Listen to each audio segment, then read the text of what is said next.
Thank you for coming back, ladies. I know there was some are still trickling through, but let's get started so we're on time. So, as promised, meal prep for active aging women.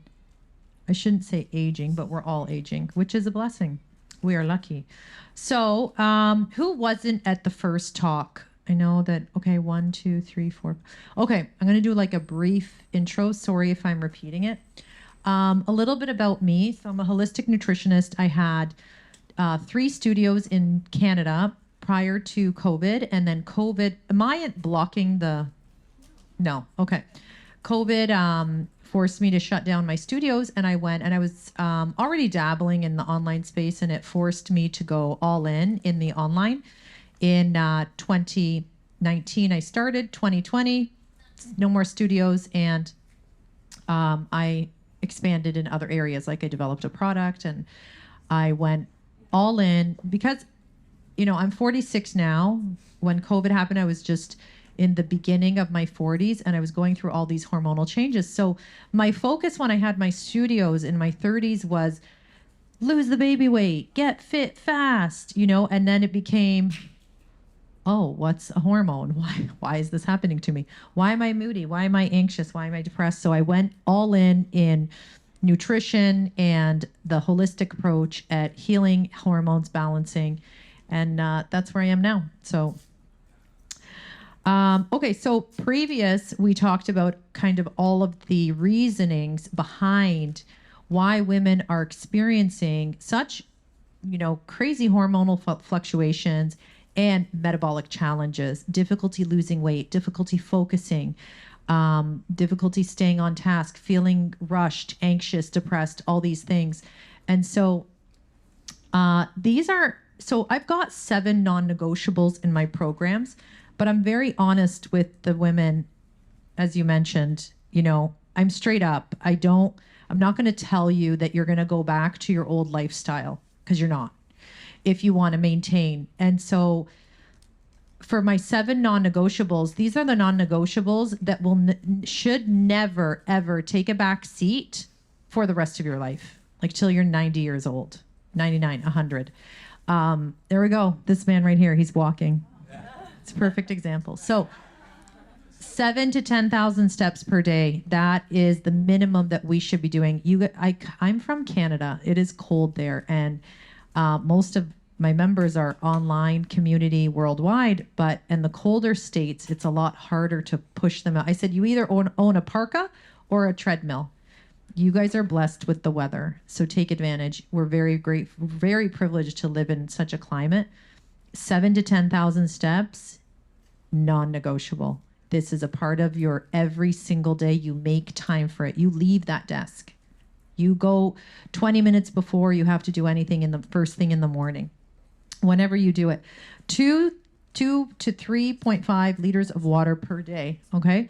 So again, non-negotiable, has to happen every single day, is water. Every day you do, and I always say that, like, do you have a water system, a water process? For me, I have 6 glass bottles on my counter. I fill them up every day. And before I go to bed, I fill them up. They're on the counter waiting for me. If it's not in front of me visually, I ain't doing it. Okay, so you need a process for these things. My runners, my tights, everything has to be, when I wake up, that's what I'm putting on, right? Because then there's no reason. Put on your workout clothes. 3 activities per week that are strength training.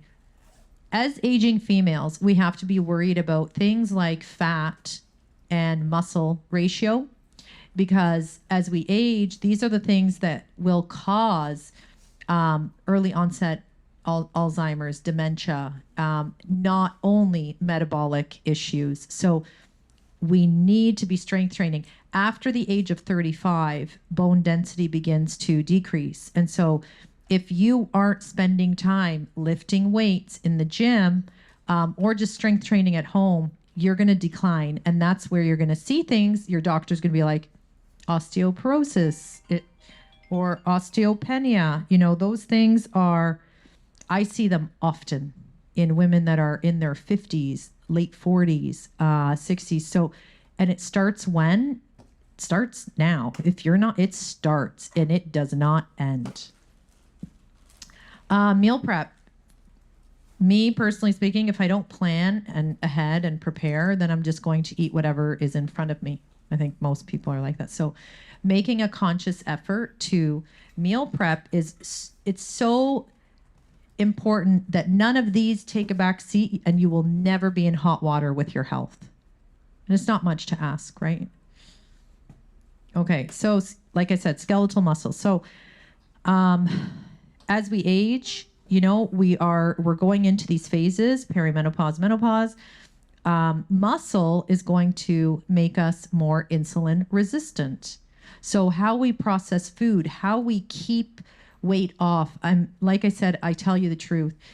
Women in my program, when they achieve their success, when they get to that point where they've achieved it, I always tell them, like, it will go very quickly if you stop doing what it is that got you there, and a majority of the time, if women don't continue to strength train, they'll gain all their weight back.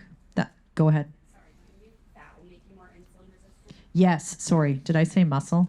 Yeah, sorry. Yes. Okay, so chemicals that we need to be aware of. We talked about this in the previous presentation. High fructose corn syrup, it's going to damage receptors in the brain that tell us we're full. And they put it in all these products to extend the shelf life. And it's in alcohol, it's in all these things because they want it to be palatable and highly addictive.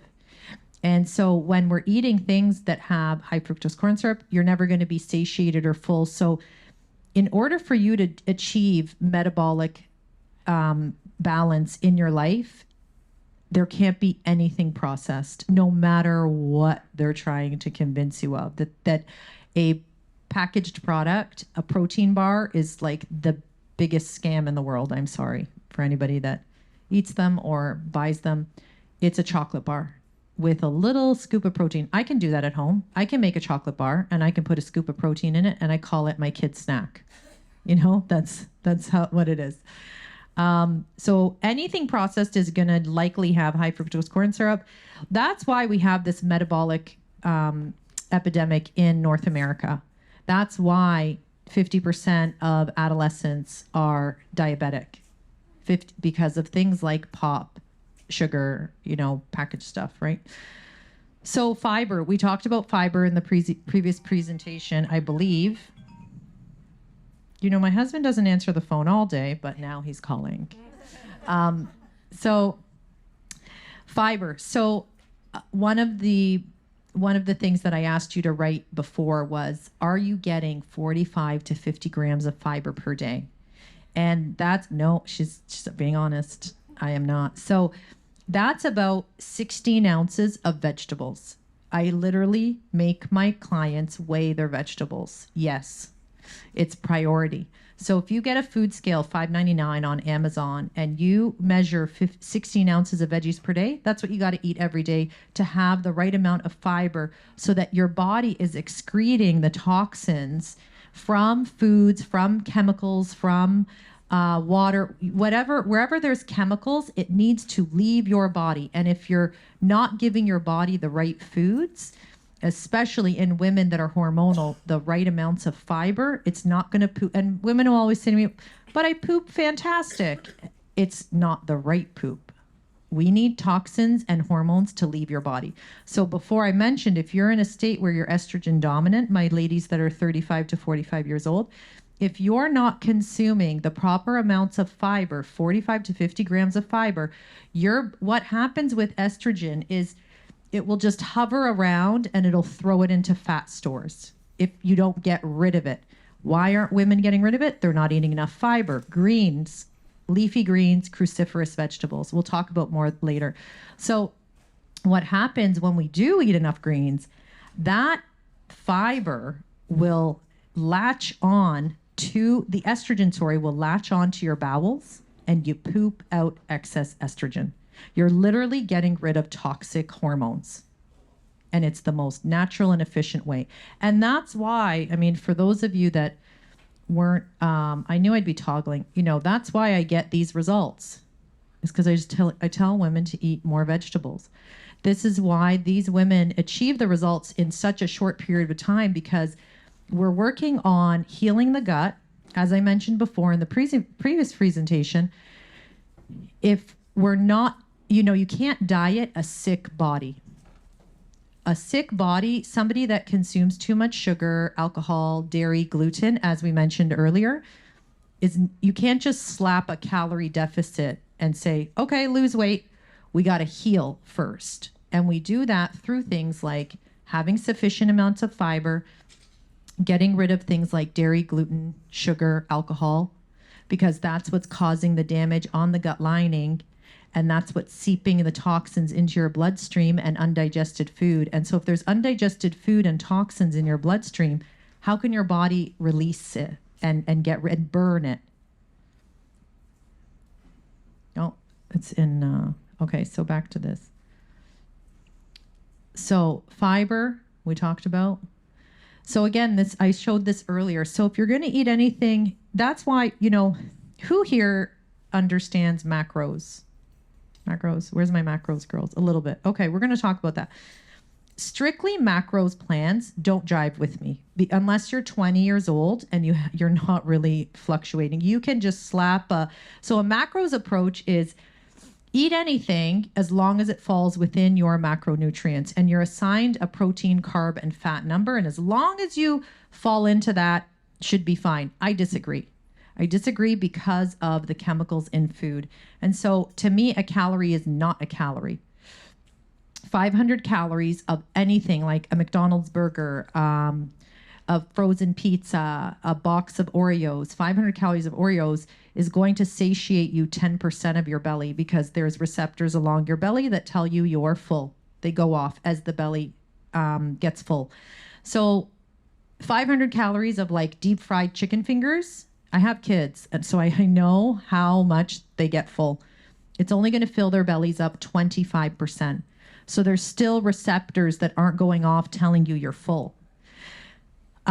Protein, pure protein, not bad. So somebody who eats a really high protein diet is going to get full 65% of their belly. So it's not completely full, but receptors are going off saying, hey, you're full.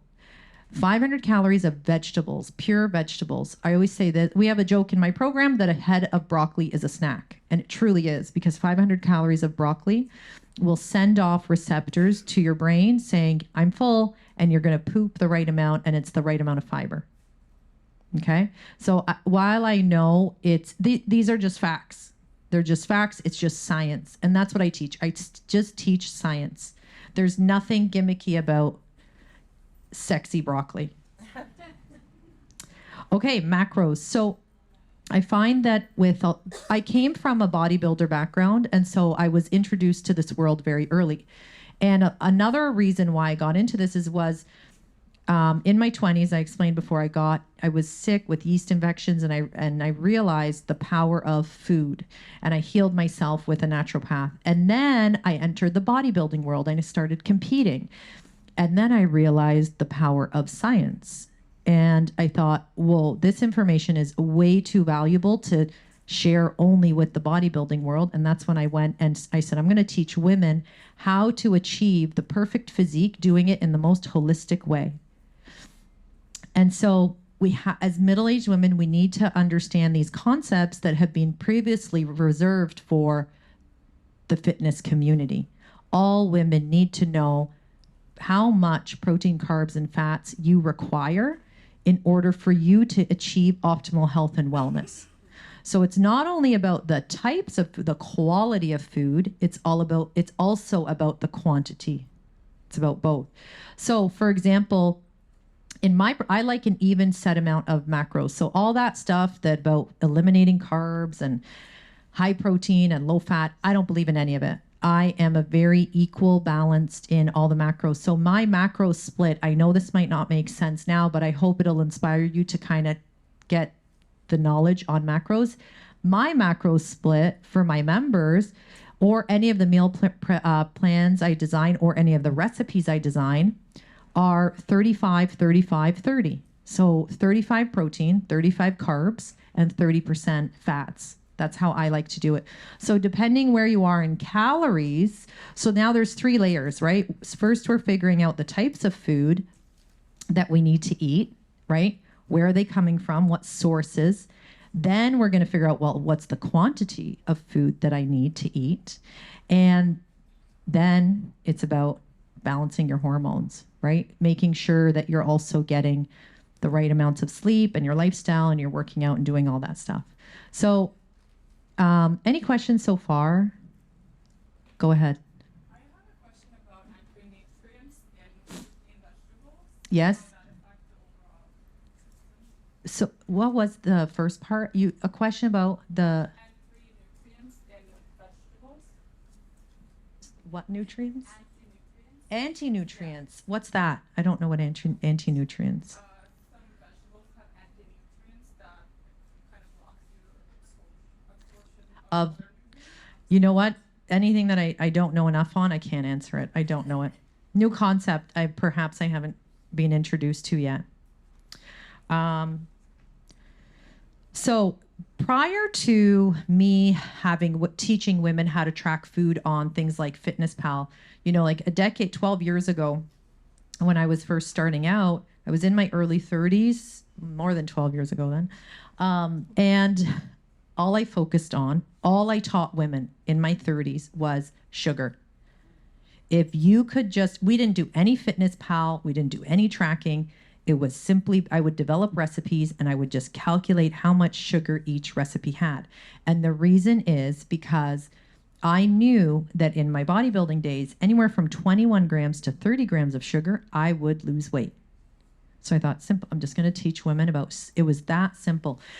It was lists of food that would have sugar numbers beside it, and we would figure out what to eat. And as long as we stayed under 20 to 30 grams per day, you lost weight. So this is an example, typical day of somebody before entering my program, bagel with coffee, a yogurt as a snack with coffee again, lunch, a takeout lunch with a salad perhaps, but midday snack is the chips, the high fructose corn syrup, right? With a coffee. We need our coffee. Dinner, I believe you. I know it's healthy because I know when you push that grocery cart around in the supermarket, you're getting the fish and the chicken and the vegetables, right? But you like to ignore all the other stuff. And then you dabble in your kids, or whatever, chocolate chip cookies that you claim are not your own, and some grapes, right? So this day, unfortunately, it amounts to 69 grams of sugar. And you're like going, shh, it's not even that bad, right? So 69 grams of sugar, I know a woman is not going to lose weight. She's not going to balance her hormones. It is way too much sugar. The amount of sugar, forget about bodybuilders, that a child, a woman, a man should have is anywhere from 20 to 30 grams. Yeah, per day. So this is on the right side was like another before day. Now I want you to guess. Go ahead. I have a quick question. Sure. So on the meal for the last slide that you just showed, Yeah. the 69 grams of sugar, is there added sugar in the coffee? Or are you calculating No, it was sugar from the fruit as well, like the grapes? yes, sugar from the fruit as well. It's going to spike up the insulin. The chocolate chip cookies. The yogurt has added sugar. The in it. yogurt has, yeah. Okay. Yeah. I don't think we put sugar in the coffee. Okay. I think it was just with milk or creamer. And would you count the sugar in milk? Absolutely. Yeah. It's got like the sneaky stuff. And milk has high fructose corn syrup. Yeah. Milk is one of the most overprocessed products in the supermarket. So think about that. Like, yeah, it's like a cookie. Yeah, unfortunately, it's what's being done to milk. It's not milk itself. If only we could control it. So on the left-hand side, just by looking at that, yogurt, a typical continental breakfast, grapes for a snack, sandwich salad for lunch, not bad, chips, and a pretty healthy dinner. What do you think the left grams of sugar could be? 69? Are you going with the last one? Sure, it's a good guess. It's pretty good. 75. Better. 100. Who said 100? Good. Thank you. What do you think on the right is?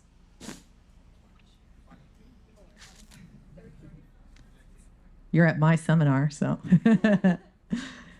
Okay, so we're going to go to the numbers. And you'll see, kind of a little bit difficult to read, but if you go down this column, the good one, 13 grams of sugar, and I'll go through all the foods, same amount of calories. This one, 107 grams of sugar on the left, the bad one. And so this particular person, he was male, diabetic, type 1, was trying to desperately lose weight, eating 2,000 calories on the left, eating exact same calories on the right. He lost 30 pounds in 2 months without any issues. Thank you. Thank you. So let's go through it quickly because I just want you to see kind of the key suspects here. So on the left, you'll see the numbers on, starting at the top, look at that sugar in the low-fat yogurt, 32 grams, 17 grams for the cereal, orange juice, 21 grams, a sugar and a coffee, it looks like, and then the rest aren't bad until you get to the grapes, which are 22 grams. All the sugars add up. Yes, it's very healthy to have natural sugars, but there's also a limit on that. That can also spike up your insulin. And on the right, look at all the zeros.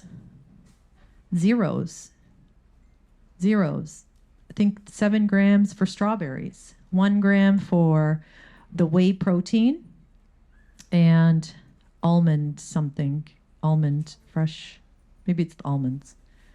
But yeah, all zeros. Because if you look, it's mostly whole foods. It's foods that your grandmother recognizes, right? That's what we want to. If you can eat everything from the grocery part of the grocery store and not enter into the other parts just for ingredients like oats and protein, you will be very, very well off. So the only processed thing that I ever allow in my programs is protein powder. That's it. Everything else got to be. And this gentleman was traveling, so it was like a restaurant style, and we took the numbers from restaurants. These are all accurate numbers.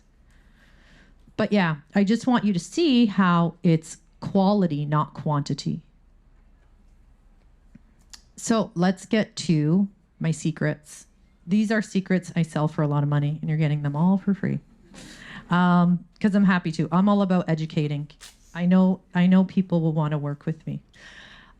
Okay, so what's a pre-breakfast? Anybody here have a pre-breakfast? So she does. She's on the programs. Sasha. So a pre-breakfast, what that is, so we wake up at very acidic in the morning, right? We've slept, our body has done a lot of work digesting, and you can't just wake it up with black coffee. Who's waking up and just having, that was me. I was that person too. Wake up, black coffee. Well, we want a buffer. Okay, remember how in the earlier presentation, I spoke a lot about protecting the gut.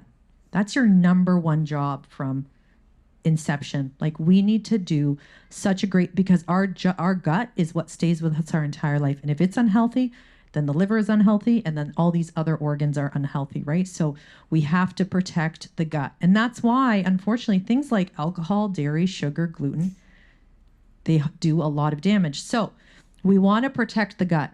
These are 3 options that you can do even 20 to 30 minutes before you eat or drink anything. So easiest one, water with lemon. I do a tablespoon of apple cider vinegar every morning, chase it down with water. Or you can do a greens powder. You can do the wheatgrass, like real pure wheatgrass, which it's California. You guys have lots of it. We had to order it in Canada, but you guys have it everywhere. So any of these options, 30 to 45 minutes, even 20 minutes, but you need a buffer. You can't, that coffee is so acidic. You know what that's going to do? It's going to create cravings for the rest of the day because it's going to sugar is acidic.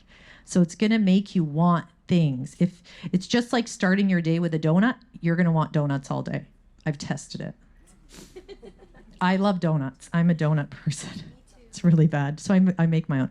Breakfast. Okay, so we have a few options here. These are some of my favorites. So remember we talked about macronutrients. So, having a meal, one of my biggest pet peeves is when women will tell me, like, I have a good breakfast. I have a piece of toast and an egg, or 1 egg or 2 eggs. I'm like, is that for a child? That's not enough food, ladies. 1 or 2 eggs and piece of toast is not enough. 5 egg whites, handful of veggies, 1/3 cup of oatmeal. Protein, carbs, fats. Every meal equal amounts. So 5 egg whites. You need to be eating 5 egg whites. 2 egg whites is going to give you about 12 grams of protein. You need 20 to 30 grams of protein per meal. So a protein shake is actually a great one because it's a one and done. And you can throw in there, I think, protein shake. So I've got my protein powder. That's about 25 grams of protein. I've got my 1/3 cup of oats. That's my carb. Throw it in. And I've got a tablespoon of nut butter. That's my fat. Right there. Perfect. I have members that live on that breakfast for a decade. It's easy. They have busy lifestyles. There's other ones there too if you want to take a screenshot. Nutrilixer. So Nutrilixer is my product. We'll talk about it later. We were sampling it outside. A lot of women bought it. Who bought the Nutrilixer? Because we're down to like almost none. Yeah. So Nutrilixer, it's a blend of spices. It's got turmeric, ginger, maca root, cinnamon, beetroot powder, all hormone balancing, insulin balancing, blood sugar balancing, and thermic, fat burning. So there's thermic foods, right? That's what speeds up our metabolism. So having the more thermic foods in your diet, the better. So those are things like eggs, apple cider vinegar, fish, white fish, ginger, and turmeric, green tea. Those are considered thermic foods. They're fat burning. So a lot of the spices in my mix is for the purposes of fat burning and getting nutrients in your body. So that's breakfast. Mid-morning snack. Again, let's think, what do we want? Protein, carbs, fats. Perfect macronutrient ratio, pear, walnuts.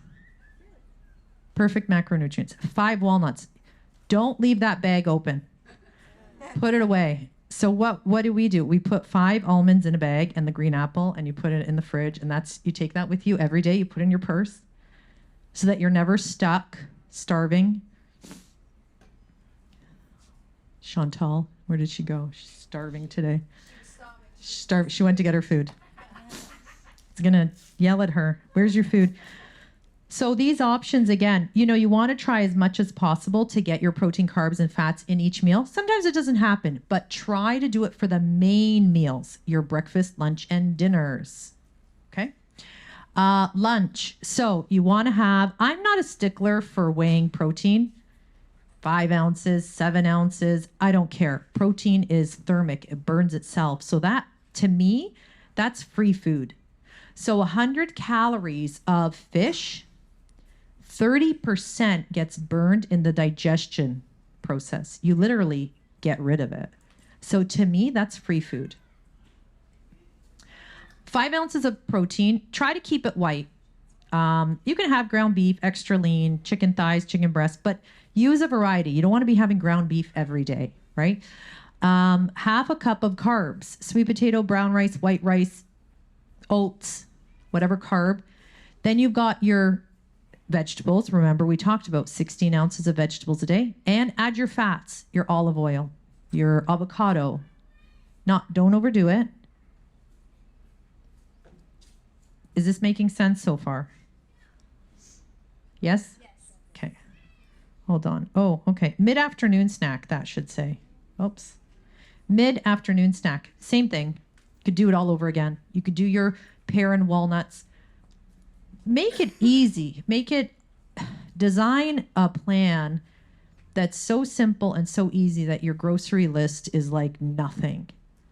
Don't complicate it with so many ingredients and stuff. My recipe books are like 3 ingredient recipes. That's it. Keep it simple. And dinner is the same as lunch. Half a cup carbs, your 5 to 7 ounces of protein. Now you want to also start to get like cruciferous vegetables that have other, you want to make sure that you're getting a variety of vegetables. Don't stick with the same. I always say this, park in the grocery store in a different area and just grab what's around you. Swiss chard, Collard greens sometimes, leafy, cruciferous, whatever. Mix it up. Bake it, steam it, broil it, always different. Don't get stuck on one thing because every form of cooking will take away nutrients. Steaming is the best. It holds the most nutrients. If you're going to boil, you need to drink that water because that's where all the nutrients are. However, if you're not using organic, it's kind of make sure you do a good rinse of non-organic vegetables with baking soda, right? And vinegar. Yeah. We're almost done, ladies. Don't worry. Evening snack, only if you're hungry. Part of this is going to bed early and regulating your system. A lot of women will tell me, oh, I like to stay up late and I don't like breakfast. Right away, I know that your circadian rhythms are off. Your body will release a surge of cortisol at 11 p.m. So while you think it's energy, like I got my second wind, I'm ready to stay up. Let me get like a glass of wine or popcorn or something. It's cortisol. So that's why it's highly advisable to go to bed around 9-10 p.m. Okay. Protein keeps you sleeping. Protein is really good for you before bed. The thermic, okay, so we were talking about this. Thermic effect of food is the energy required for digestion, absorption, disposal. So those are your free foods, ladies, right here. You need as much of this as possible. Fish, ginger, eggs, cayenne. In my Nutrilixer, which we have like 5 left, I think. Ginger, turmeric, green tea in one of them, coffee, and cayenne. That's why the girls have it every single day. 5? 9? Thank you. So like I said, so carbs, protein, 30% gone. Carbs, 5 to 10% you get rid of. So see why protein is king? Gets rid of more. See why? I know it's like, oh, bodybuilders eat protein. Well, that's the reason. It's because it burns and it gets you lean fast. So prioritizing protein is mandatory for women, also for so many other reasons. And I would say most of the women I deal with are protein deficient. And that's my Nutrilixer that we have outside. I don't know if we're still sampling, but we have a few left to purchase. And we have a lot of time. I'm done. I'm done, right? Yes. Yes. Sound bath. Where to find me if you want a snapshot. Questions. Who has a question? Go ahead. Let's pass them around. Where do you suggest that we get our meat, and what should we be looking for when we purchase meat? I am a big fan, because you saw that previous presentation. I'm a big fan of the farm to table. So finding those sites, I just tried a new one. You kind of have to do your research and just see it, try to pick one that's as close to you, because eliminating that middleman, we don't know what happens at the grocery store, what they're unwrapping and rewrapping. So you want somebody who, I worked very closely with a provider in Canada, and so I knew them well. We've been to their farms. So just find one of those boxed companies that deliver to your door of grass-fed and finished, organic, humanely raised, antibiotic-free, and hormone-free. Sarah. What's your feeling about intermittent fasting? Love it. We're huge intermittent fasters. A big reason why I created the Nutrilixer was because I wanted women to get nutrients but still be in fasting. That's my issue. If I work out, Yes. then I don't know what to do. Yeah. If I work out really hard, then I really want to eat something, but then obviously I'm taking the fast. So that's always my dilemma a little bit. So what's happening is that your blood sugar is unbalanced. And so how we heal that, so the cinnamon is going to help a lot, the turmeric. And so that's why, so when we intermittent fast in my program, we prepare the body first. We heal the gut, any gut inefficiencies, which is pretty easy to do. You just follow exactly what I just showed you. And then we introduce the Nutrilixer, and we do it with, you can either do it with coffee, MCT, Nutrilixer. That's going to keep you in a fasted state, and you're going to be able to control your blood sugar from rising and falling. It takes a few days as well to get used to it, but once you incorporate that, my husband can go till the next day just by drinking Nutrilix. I can too. We, yeah. And like I said, it's going to take a few days, but doing it consistently, you're going to love how you feel. I've been on Nutrilixer all day. Like I'm like pumped. Yeah.